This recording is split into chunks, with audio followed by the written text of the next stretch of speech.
In 2004, I was pregnant with my second son.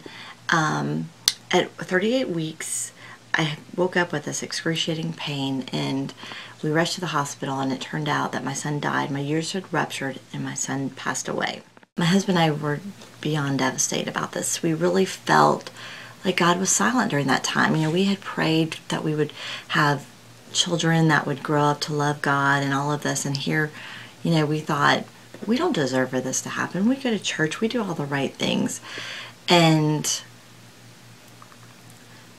it was such a difficult time for us. We didn't know which way to turn, and we were just devastated. You know, as I worked my way through grief, for years it took me, what I began to see and to focus on was how there were so many things happening around us.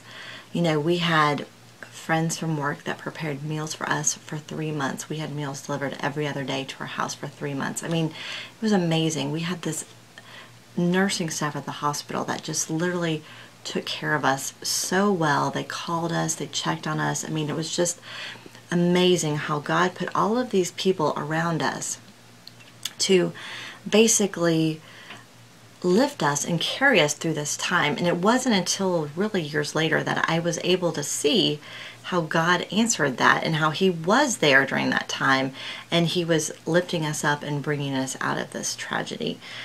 When Scott was telling me about our son dying, he wanted to be able to tell me that without holding our baby. You know, he wanted to give me time to realize that before I held our son. So he asked the nurse to hold him for him while he was trying to tell me, and it took some time, obviously. And something happened to the nurse during that time. Like, she was holding him, and just something in her changed, and she at that moment decided that she had to do something to help families like us who lost children. And so she started a program at the hospital where she now creates videos for every person that this happens to, gets a video. So it's such a tragic thing, but just trying to create some good for people, that they would have memories later to be able to look at through this video.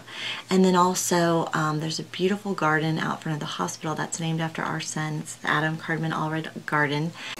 What I realized through this is that, you know, God never abandons you. He lifts you up through people that He puts around you, and He carries you through those tough times. So those tough times come to everyone. It doesn't matter whether you go to church, it doesn't matter what you do, they're going to happen to everyone. But He puts people in your life, and He helps you get through those times.